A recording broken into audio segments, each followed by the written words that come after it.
السلام علیکم ورحمۃ اللہ وبرکاتہ۔ آج کا سوال ہے کہ رمضان المبارک کے مہینہ میں افطار کا رواج ہے۔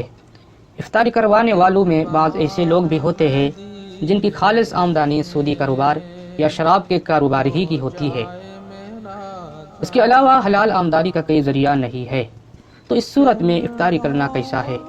افطاری خواہ مسجد میں ہو یا گھر پر؟ سوال میں پھر بھی بتاتا ہوں، رمضان المبارک کے مہینہ میں افطار کا رواج ہے۔ افطاری کروانے والوں میں بعض ایسے لوگ بھی ہوتے ہیں جن کی خالص آمدنی سودی کاروبار یا شراب کے کاروبار ہی کی ہوتی ہے، اس کے علاوہ حلال آمدنی کا کوئی ذریعہ نہیں ہے۔ تو اس صورت میں افطاری کرنا کیسا ہے؟ افطاری خواہ مسجد میں ہو یا گھر پر؟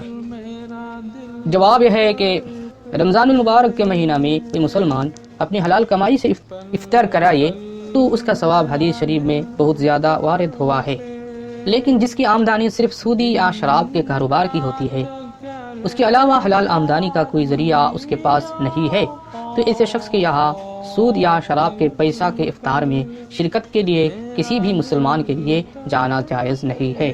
میں پھر بتاتا ہوں جواب کو، رمضان المبارک کے مہینے میں کوئی مسلمان اپنی حلال کمائی سے افطار کرائے تو اس کا ثواب حدیث شریف میں بہت زیادہ وارد ہوا ہے، لیکن جس کی آمدنی صرف سودی یا شراب کے کاروبار کی ہوتی ہے، اس کے علاوہ حلال آمدنی کا کوئی ذریعہ اس کے پاس نہیں ہے، تو ایسے شخص کے یہاں سود یا شراب کے پیسہ کے افطار میں شرکت کے لیے کسی بھی مسلمان کے لیے جانا جائز نہیں ہے۔